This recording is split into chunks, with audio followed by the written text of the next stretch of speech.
For 7 years, my wife and I had built what I thought was an unshakable foundation. We had been through everything together, ups, downs, struggles, and triumphs. She was my best friend, my partner, the person I trusted more than anyone in this world. But then something changed. At first, it was subtle, almost unnoticeable. She started acting a little distant. Nothing drastic, nothing that would make me panic right away.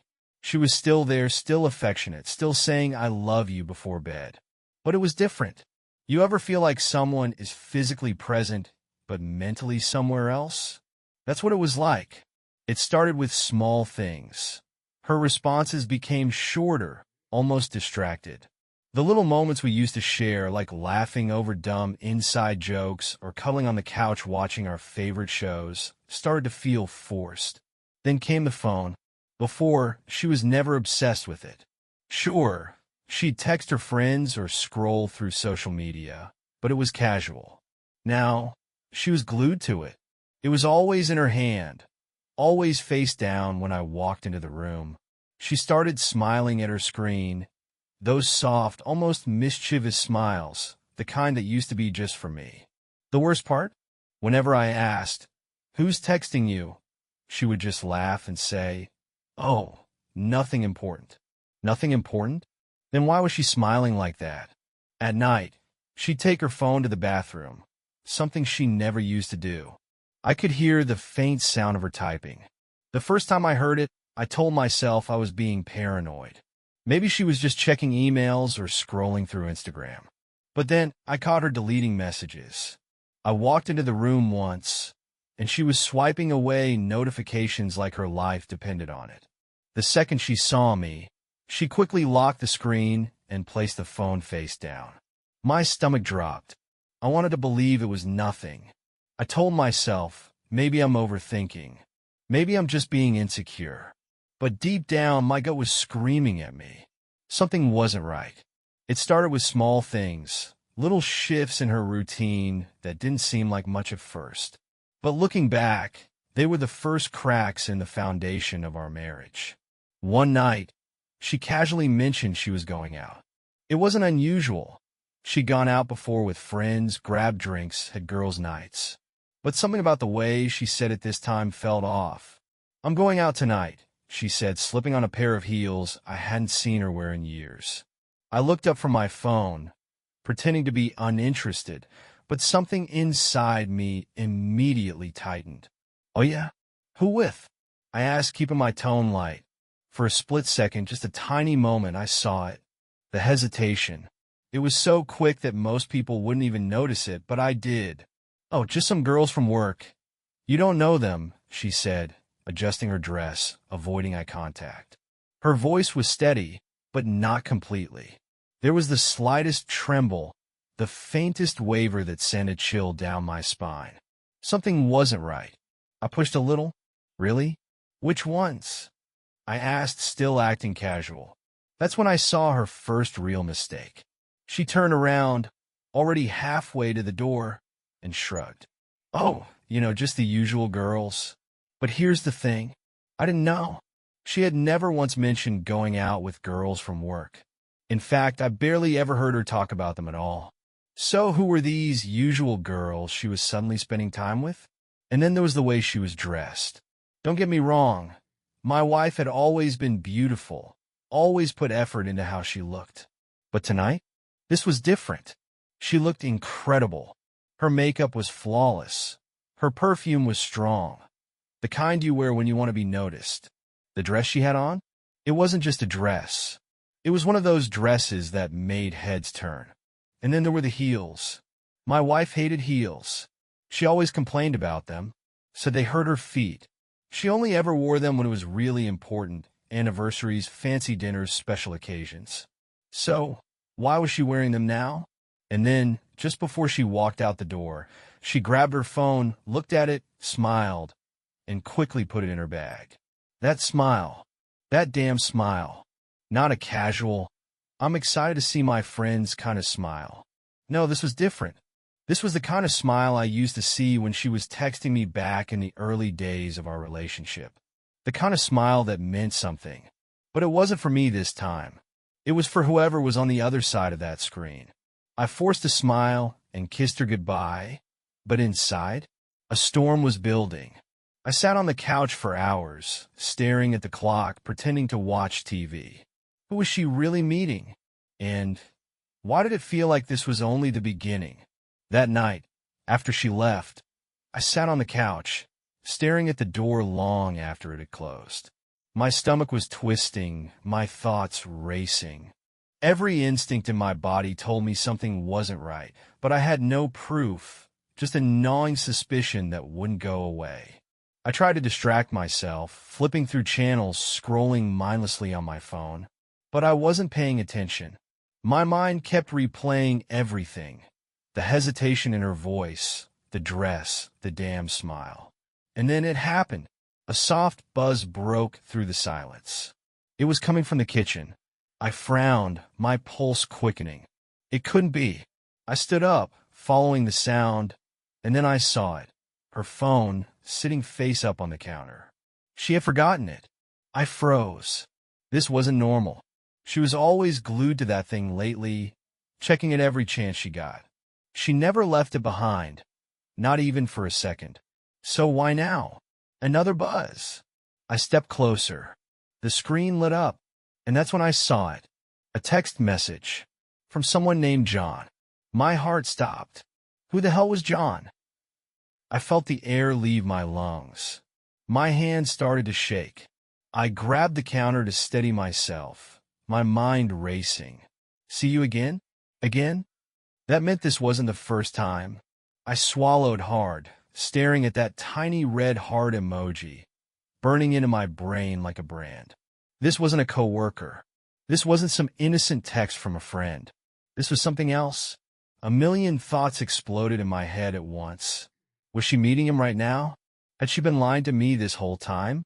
How long had this been going on? My heart was pounding so hard I could hear it in my ears. I reached for the phone. For a split second, I hesitated. Checking her messages would mean crossing a line. A part of me didn't want to do it, didn't want to be that guy who snoops through his wife's phone. But another part of me, the part that was screaming for answers, won. I picked up the phone. Locked. Of course, it was locked. She had changed her password months ago. Back then, I hadn't thought anything of it. People change passwords all the time, right? But now it felt like a wall between us. A wall she had built to keep me out. My breathing was shaky. I put the phone down, stepping away from the counter as if it had physically hurt me to touch it. I ran a hand through my hair, pacing the kitchen. My mind was spiraling. I wanted to believe there was an explanation. I wanted to believe that John was just a friend, that I was overreacting. But deep down, I knew the truth. This wasn't innocent. This wasn't harmless. My wife was hiding something, and whether I was ready for it or not, I was about to find out exactly what. I barely slept that night. The message from John kept flashing in my mind like a neon sign, burning itself into my thoughts. Every time I closed my eyes, I saw that little red heart emoji, mocking me. By morning, I had made my decision. I couldn't just sit around and pretend nothing was happening. I needed answers. So I set a trap. A few days later, over breakfast, I casually told her, "Hey, I've got to leave town for work this weekend. A last-minute thing. Won't be back until Sunday night." I watched her reaction closely, and that's when I saw it. The flicker in her eyes, the barely noticeable shift in her expression. For a split second, she looked relieved. She quickly covered it up, smiling and nodding, acting like it was no big deal. "Oh, that sucks. But I guess I'll just have a quiet weekend then," she said, stirring her coffee. Too casually. She wasn't upset. She wasn't disappointed that I'd be gone. In fact, she seemed almost excited. That's when I knew. The moment the words left my mouth, I had already made my next move. I didn't go anywhere. Instead, I parked my car a few blocks away from our house and waited. Hours passed.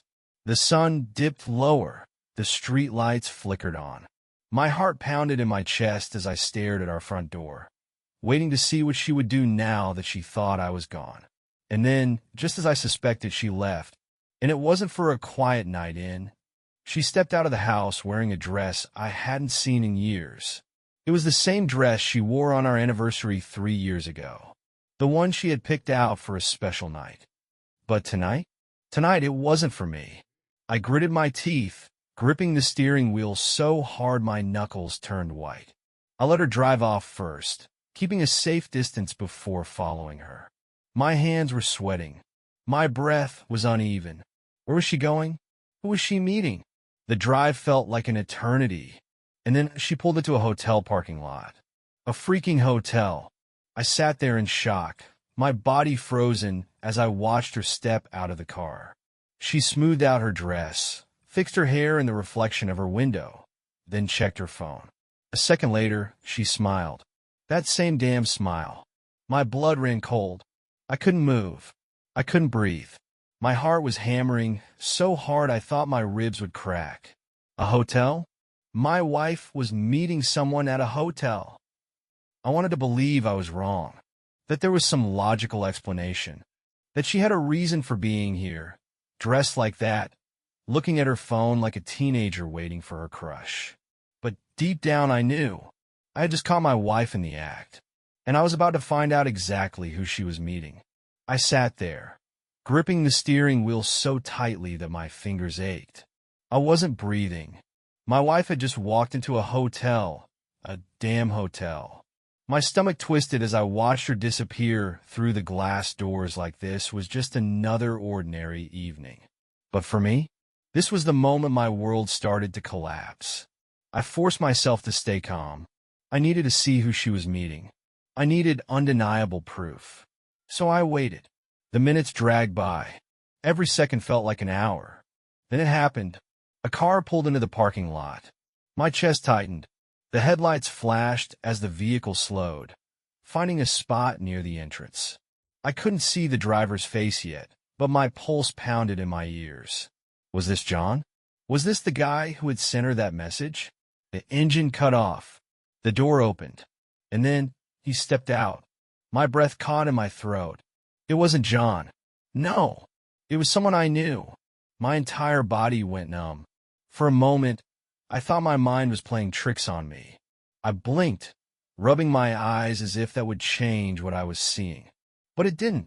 There he was, walking toward the entrance, straightening his jacket, completely oblivious to the fact that I was watching.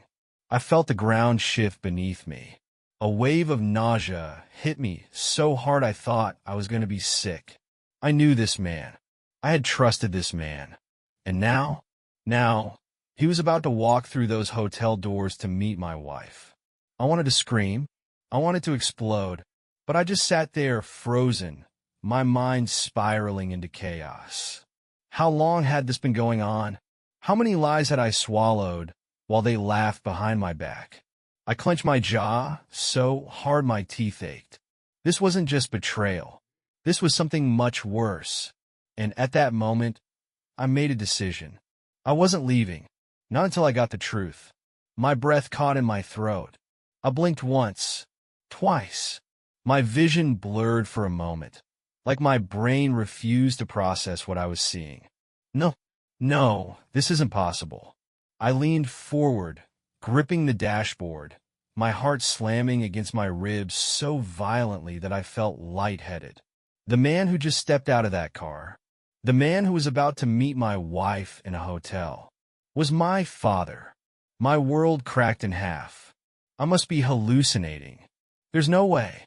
No possible way. My mind scrambled for a logical explanation, but there wasn't one.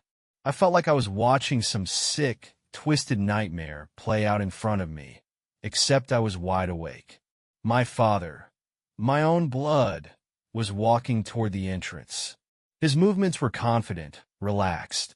He wasn't nervous, wasn't hesitant. He had done this before. This wasn't a mistake. This was planned.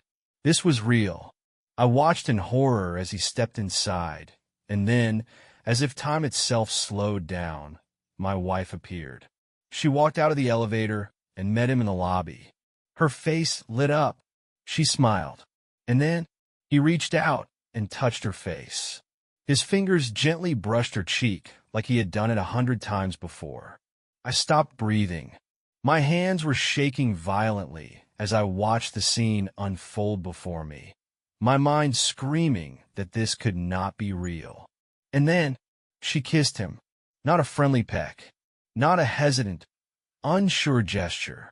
Oreal kish, a deep, slow, lingering kiss. The kind of kiss she used to give me. A guttural sound escaped my throat, half gasp, half strangled sob, as the horrifying truth crashed over me like a tidal wave. This wasn't just cheating. This was something so much worse. Something so deeply sick and twisted that my mind refused to fully comprehend it. I gripped the car door, my knuckles turning white. My stomach twisted in a knot so tight, I thought I would throw up right there in the driver's seat. This is a nightmare. But no, it was real. And I was about to find out just how deep this betrayal went.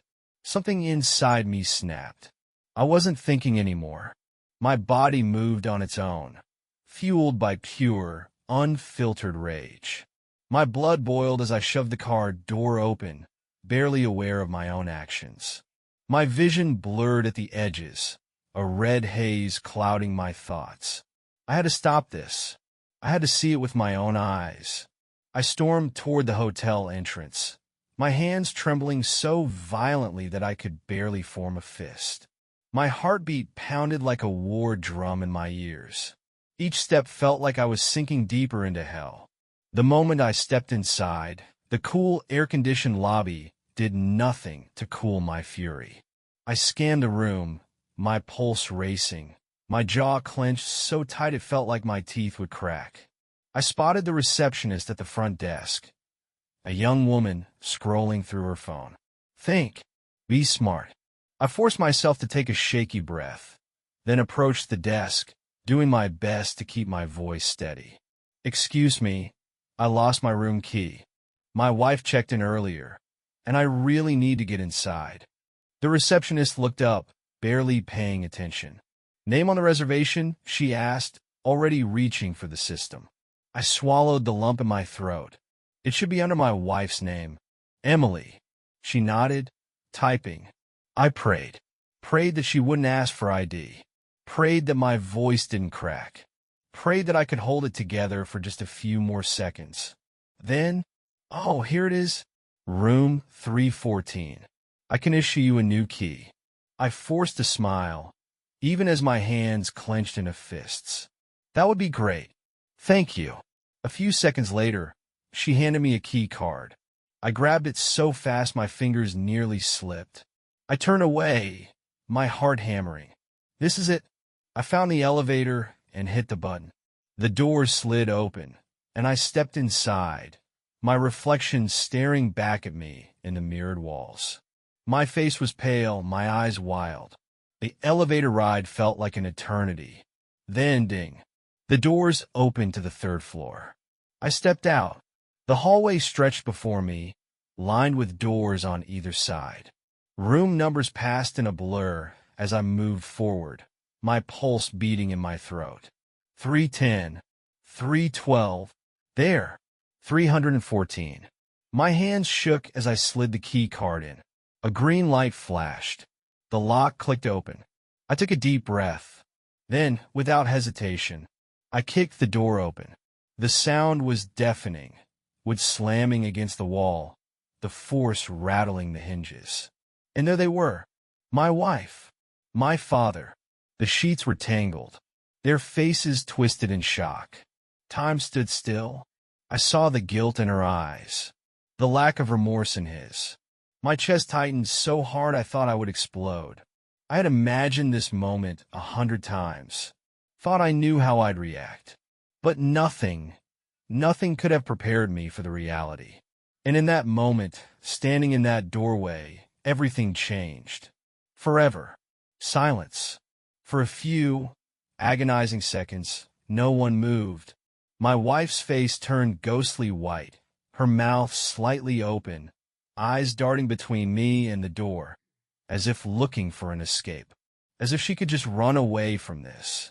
My father, My own father stepped back, his hands raised like he was caught in some misunderstanding. I can explain, he stammered.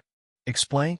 I could barely hear my own thoughts over the blood roaring in my ears. My vision tunneled as I took a slow step forward. My chest was rising and falling in uneven, heaving breaths.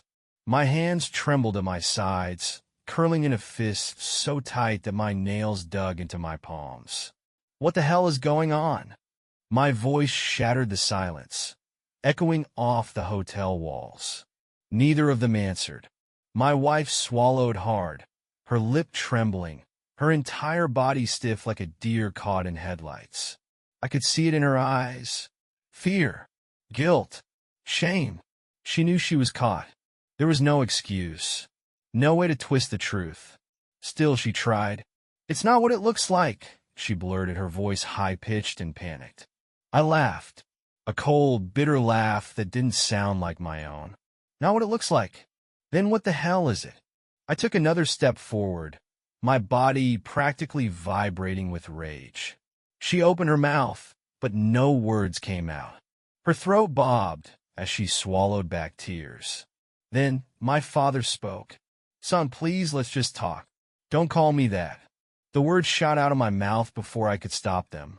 For the first time in my life, I looked at this man, the man who raised me, who taught me how to ride a bike, who sat next to me at every birthday dinner.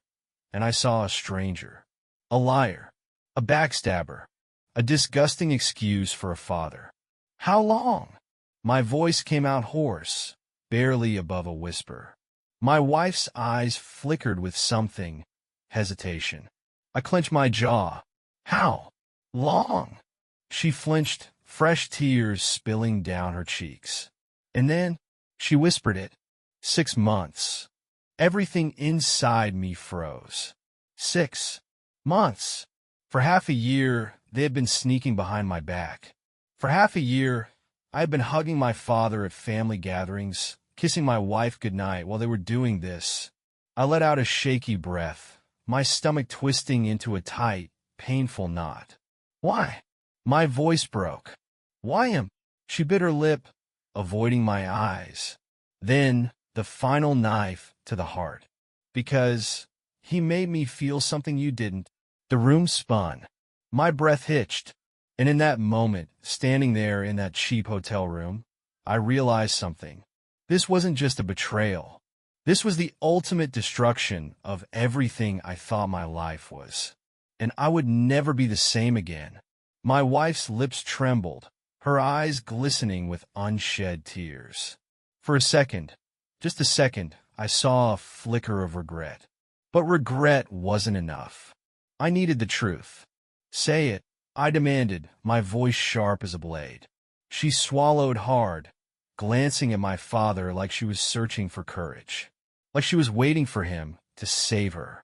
But he just stood there, silent, ashamed, her hands balled into fists at her sides. I never wanted to hurt you, she whispered. Lies. My vision blurred with rage. You never wanted to hurt me? I repeated, my voice shaking. You've been lying to me for 6 months, hurting me every single day. So just tell me why. She shut her eyes, and when she opened them again, they were hollow. Because I loved him before I ever met you. The world stopped. A chill crawled down my spine, and I felt like the floor had been ripped out from under me. What? I croaked. She sniffled, biting her bottom lip like she was about to confess to some little mistake. Like she wasn't about to rip out my soul and set it on fire. We were in love before, but he said we couldn't be together. I staggered back. The air in the room suddenly felt thick, suffocating, impossible to breathe. So what? My voice came out raw. You settled for me instead? She didn't answer. She didn't need to. The guilt in her eyes was answer enough. I wasn't her first choice. I was never her first choice. Everything, our entire marriage, was built on a lie. She didn't choose me because she loved me. She chose me because he wouldn't have her. I was nothing but a backup plan. A bitter, cruel laugh escaped my throat. Unbelievable. My hands trembled as I ran them through my hair, trying to process the absolute nightmare I had just stepped into. I glanced at my father. He still couldn't look me in the eye. Coward. And my wife. God, I didn't even recognize her anymore. The woman I thought I knew, the woman I trusted with my entire heart, had been lying to me from the very beginning. And the worst part? I never even saw it coming. I stood there, motionless, my entire world crumbling around me. The two people I had loved and trusted more than anything had betrayed me in the worst possible way. My wife, the woman I built a life with, my father, the man who raised me. I wanted to scream. I wanted to destroy everything in that room. I wanted them to feel even a fraction of the pain they had just burned into my soul. But I couldn't move. I couldn't breathe. The weight of the betrayal crushed down on me, pressing into my chest like 1,000 pounds of steel. My wife took a cautious step toward me, tears in her eyes. "What now?" she asked softly, like she expected me to fix this. Like she actually believed there was a way to come back from this. I looked at her. I looked at him. Their guilty, miserable faces. And for the first time in my life, I felt nothing. No love. No sadness. Not even anger. Just emptiness. I took a slow breath, turned my back on both of them, and walked away. I didn't say a single word. I heard her call my name. I heard my father whisper something, his voice filled with regret. But I didn't stop. I didn't turn around, because at that moment I knew the truth. They weren't worth my words. They weren't worth anything. I stepped outside, feeling the cold night air hit my face. I had just lost everything. But maybe I was finally free. But the story doesn't end here. Because now I have to decide, what comes next? What would you do if you were in my shoes?